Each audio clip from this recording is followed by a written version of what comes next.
Good morning, students. Next topic ആണ് Dynamic Method Dispatch or Runtime Polymorphism in Java. നമ്മൾ discuss ചെയ്തുകൊണ്ടിരുന്നത് ആദ്യമേ method ഓവർറൈഡിങ് പഠിച്ചു. അതിനുശേഷം അതിനെ കമ്പൈൽ ടൈമിൽ റിസോൾവ് ചെയ്യാൻ വേണ്ടിയിട്ട് സൂപ്പർ എന്ന് പറയുന്ന കീവേഡ് യൂസ് ചെയ്യുന്ന കാര്യങ്ങളൊക്കെ പറഞ്ഞു. ഇനി മെത്തേഡ് ഓവർറൈഡിങ്ങിനെ എങ്ങനെയാണ് റൺ ടൈമിൽ റിസോൾവ് ചെയ്യുന്നത്, അതിന് പറയുന്ന പേരാണ് ഡൈനാമിക് മെത്തേഡ് ഡിസ്പാച്ച് എന്ന് പറയുന്നത്. Method overriding is one of the ways in which Java supports runtime polymorphism. Dynamic method dispatch is the mechanism by which a call to an overridden method is resolved at runtime rather than compile time. അപ്പോൾ dynamic method dispatch എന്ന് പറഞ്ഞാൽ override ചെയ്തിരിക്കുന്ന മെത്തേഡിനെ ഏത് method call ചെയ്യണം എന്ന് തീരുമാനിക്കുന്നത് run ടൈമിലായിരിക്കും. Method ഓവർറൈഡിംഗ് എന്ന് പറഞ്ഞാൽ നമുക്കറിയാം എന്താണ്, ഇൻഹെറിറ്റൻസിനകത്ത് സൂപ്പർ ക്ലാസ്സിനകത്തും സബ് ക്ലാസ്സിനകത്തും സെയിം നെയിമുകളുള്ള മെത്തേഡ് വരികയാണെങ്കിൽ ഡിറൈവ്ഡ് ക്ലാസ്സിനകത്തെ മെത്തേഡ് സൂപ്പർ ക്ലാസ്സിനകത്തെ മെത്തേഡിനെ ഓവർറൈഡ് ചെയ്യും അല്ലെങ്കിൽ ഹൈഡ് ചെയ്യും. ഡിറൈവ്ഡ് ക്ലാസ്സിനകത്തെ മെത്തേഡ് മാത്രമേ അവിടെ എക്സിക്യൂട്ട് ആവുകയുള്ളൂ. അപ്പൊ ഇത് ഒഴിവാക്കാൻ വേണ്ടിയാണ് നമ്മൾ സൂപ്പർ എന്ന് പറയുന്ന കീവേഡ് യൂസ് ചെയ്ത് മെത്തേഡിനെ കോൾ ചെയ്യാം. അങ്ങനെ കമ്പൈൽ ടൈമിൽ അത് നമുക്ക് റിസോൾവ് ചെയ്യാനായിട്ട് പറ്റും. പക്ഷേ ഡൈനാമിക് മെത്തേഡ് ഡിസ്പാച്ച് എന്ന് പറഞ്ഞാൽ കമ്പൈലർ നമ്മുടെ പ്രോഗ്രാം എറർ ഉണ്ടോന്ന് സ്കാൻ ചെയ്യുമ്പോൾ അതിനകത്ത് കണ്ടുപിടിക്കാൻ പറ്റത്തില്ല ഏത് കോളായിട്ടാണ് മാച്ച് ചെയ്യുന്നതെന്നുള്ള കാര്യം. എപ്പോഴാണ് കണ്ടുപിടിക്കുന്നത്? പ്രോഗ്രാം എക്സിക്യൂട്ട് ചെയ്യുന്ന സമയത്താണ് ആ കോള് ഏത് മെത്തേഡിനെയാണ് കോൾ ചെയ്യുന്നുള്ള കാര്യം നമ്മൾ തീരുമാനിക്കുന്നത്. അതുകൊണ്ടാണ് റൺ ടൈം പോളിമോർഫിസത്തിന് എക്സാമ്പിൾ ആണെന്നുള്ള കാര്യം പറയുന്നത്. When an overridden method is called to a superclass reference, Java determines which version of that method is to be executed based upon the type of the object being referred to at the time of call occurs. Thus, this determination is made at runtime. At runtime, it depends on the type of the object being referred to that determines which version of an overridden method will be executed. A superclass reference variable can refer to a subclass object.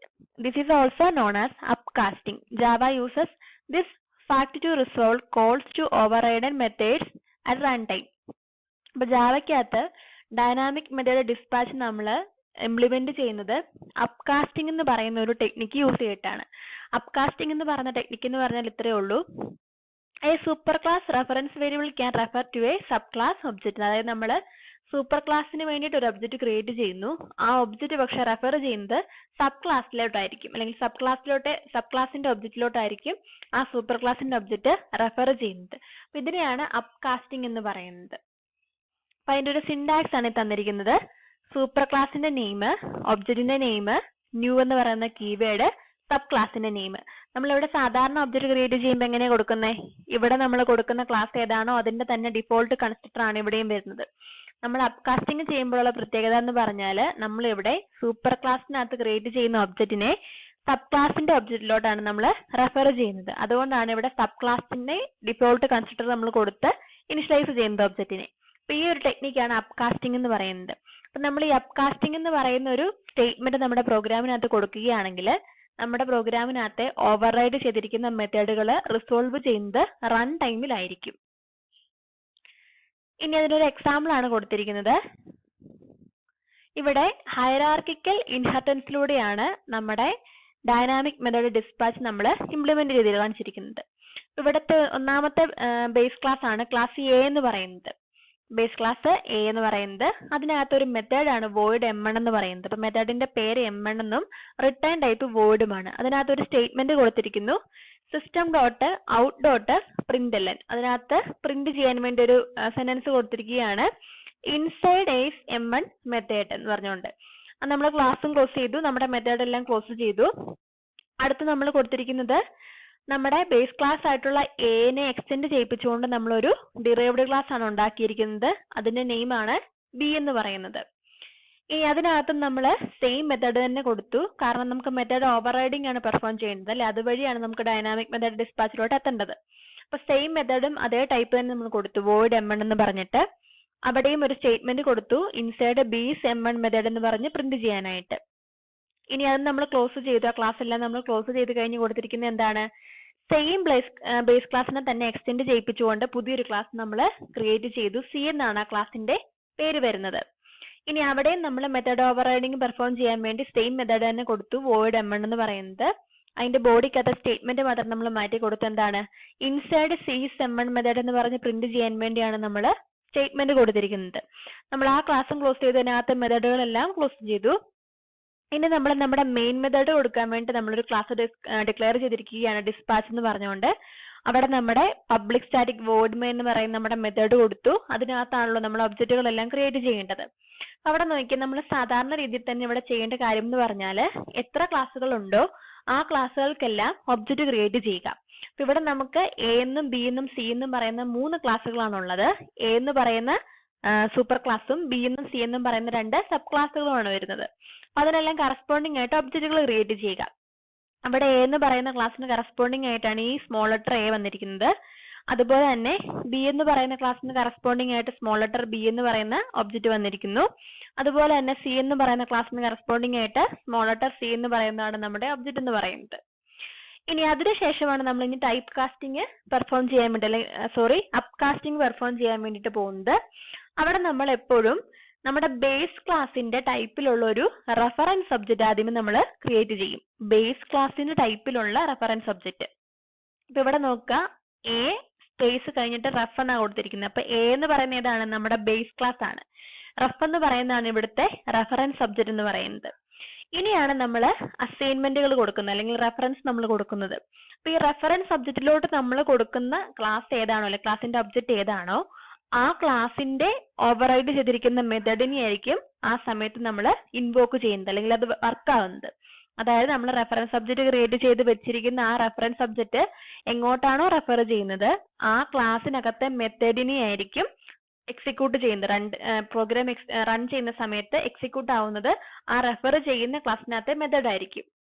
അപ്പൊ ഇവിടെ ref equal to A എന്ന് പറഞ്ഞാൽ കൊടുത്തിരിക്കുന്നത്. നമുക്കറിയാം ഈ small letter A എന്ന് പറയുന്നത് ആരുടെ ഒബ്ജക്റ്റ് ആണ്? ഈ എ എന്ന് പറയുന്ന ക്ലാസിന്റെ, നമ്മുടെ ബേസ് ക്ലാസിന്റെ ഒബ്ജക്റ്റ് ആണ് സ്മോൾ ലെറ്റർ എ എന്ന് പറയുന്നത്. അപ്പൊ ഈ എ എന്ന് പറയുന്നതാണ് നമ്മൾ റെഫറൻസ് ഒബ്ജക്റ്റിലോട്ട് അസൈൻ ചെയ്ത് കൊടുത്തിരിക്കുന്നത്. ഇനി നമ്മൾ റെഫറൻസ് ഒബ്ജക്റ്റ് വെച്ച് നമ്മുടെ മെത്തേഡ് ഓവർറൈഡ് ചെയ്തിരിക്കുന്ന മെത്തേഡ് M1 കോൾ ചെയ്യുകയാണ്. അപ്പൊ ഇവിടെ ഏതായിരിക്കും വർക്ക് ആവുന്നത്?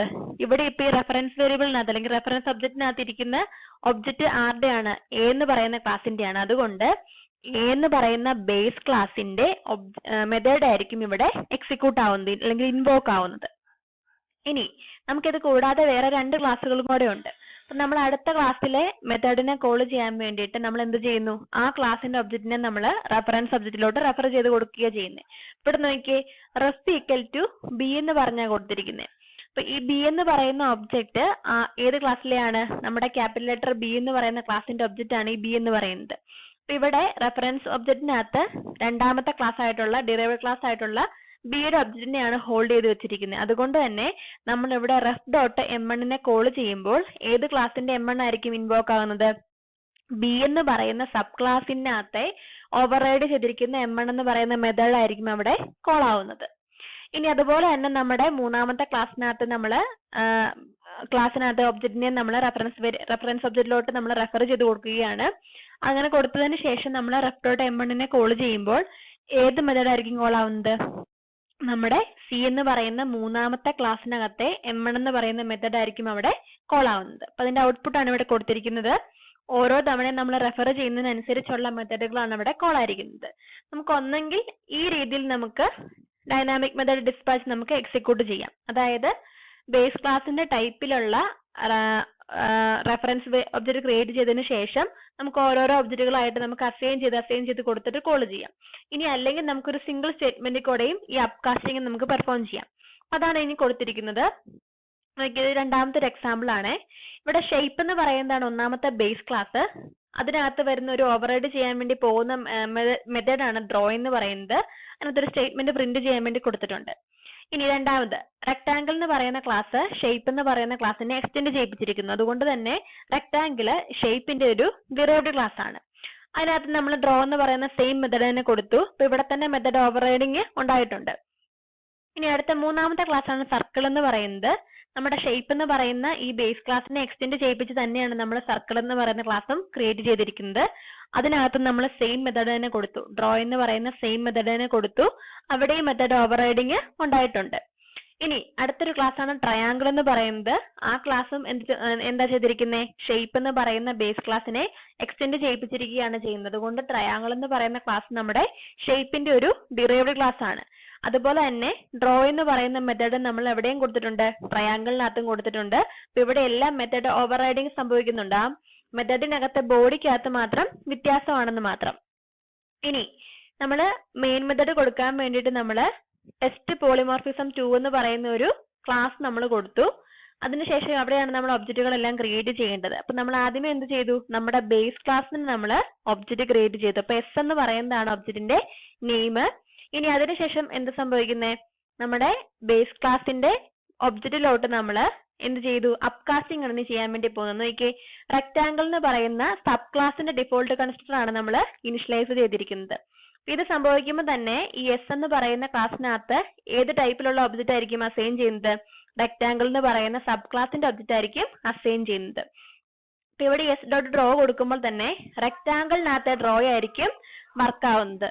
ഇനി അടുത്തതാണ് എസ് ഡോട്ട് സർക്കിൾ എന്ന് പറയുന്നത്. അവിടെ എന്താ സംഭവിക്കുന്നത്? എസ് ഡോട്ട് നമ്മൾ ഡ്രോ കൊടുക്കുമ്പോൾ സർക്കിൾ എന്ന് പറയുന്ന ക്ലാസിന്റെ ഒബ്ജക്റ്റ് ടൈപ്പുമായിട്ടാണ് ഇപ്പൊ എസ് മാച്ച് ആയിട്ട് നിൽക്കുന്നത്. അപ്പൊ സർക്കിൾ എന്ന് പറയുന്ന ക്ലാസിന്റെ ഡ്രോ എന്ന് പറയുന്ന മെത്തേഡ് ആയിരിക്കും ഇവിടെ കോൾ ആവുന്നത്. ഇനി അടുത്തത് നോക്കിയേ, S equal to new triangle എന്നാണ് കൊടുത്തിരിക്കുന്നത്. അപ്പൊ നമ്മുടെ ഇവിടുത്തെ എസ് എന്ന് പറയുന്ന ഒബ്ജക്റ്റ് ട്രയാങ്കിൾ എന്ന് പറയുന്ന സബ് ക്ലാസിന്റെ ഒബ്ജക്റ്റുമായിട്ടാണ് ടൈപ്പ് മാച്ച് ആവുന്നത്. അപ്പൊ നമ്മളിവിടെ എസ് ഡോട്ട് ഡ്രോ കൊടുക്കുമ്പോൾ ട്രയാങ്കിൾ എന്ന് പറയുന്ന ക്ലാസ്സിനകത്തെ ഡ്രോ എന്ന് പറയുന്ന മെത്തേഡ് ആയിരിക്കും ഇവിടെ കോൾ ആവുന്നത്. അപ്പൊ ഇതെല്ലാം സംഭവിക്കുന്നത് എപ്പോഴാണ്? പ്രോഗ്രാം എക്സിക്യൂട്ട് ചെയ്യുന്ന സമയത്താണ് ഏത് ക്ലാസ്സിലെ ഏത് മെത്തേഡാണ് കോൾ ചെയ്യേണ്ടതെന്നുള്ള കാര്യം തീരുമാനിക്കുന്നത്. അതുകൊണ്ടാണ് നമ്മൾ റൺ ടൈം പോളിമോർഫിസം എന്ന് പറയുന്നത്. അപ്പൊ അതുകൊണ്ടാണ് ഇങ്ങനെയാണ് നമ്മൾ ഡൈനാമിക് മെത്തേഡ് ഡിസ്പാച്ച് ക്രിയേറ്റ് ചെയ്യുന്നത്. അപ്പൊ അതിന്റെ ഔട്ട്പുട്ട് ആണ് കൊടുത്തിരിക്കുന്നത്. ഓരോരോ ക്ലാസ്സുകൾക്കകത്തെ മെത്തേഡിന്റെ ബോഡിക്കകത്തെ സ്റ്റേറ്റ്മെന്റുകളാണ് ഈ പ്രിന്റ് ആയിട്ട് വന്നിരിക്കുന്നത്. ഇങ്ങനെയാണ് നമ്മൾ ഡൈനാമിക് മെത്തേഡ് ഡിസ്പാച്ച് ഇംപ്ലിമെന്റ് ചെയ്യുന്നത്. ഒരു കാര്യം നിങ്ങൾ ഓർക്കുക, മെത്തേഡ് ഓവർറൈഡിങ്ങിനെ നമുക്ക് കമ്പൈൽ ടൈമിൽ സോൾവ് ചെയ്യാൻ വേണ്ടിയാണ് നമ്മൾ സൂപ്പർ എന്ന് പറയുന്ന കീവേഡ് യൂസ് ചെയ്യുന്നത്. ആ മെത്തേഡ് ഓവർറൈഡിങ്ങിനെ നമ്മൾ റൺ ടൈമിൽ സോൾവ് ചെയ്യാൻ വേണ്ടിയാണ് നമ്മൾ ഡൈനാമിക് മെത്തേഡ് ഡിസ്പാച്ച് യൂസ് ചെയ്യുന്നത്. അവിടെ നമ്മൾ അപ്കാസ്റ്റിംഗ് എന്ന് പറയുന്ന ഒരു ടെക്നിക്കും കൂടെ യൂസ് ചെയ്തിട്ടാണ് നമ്മൾ ഈ പ്രോബ്ലത്തിനെ സോൾവ് ചെയ്യുന്നത്.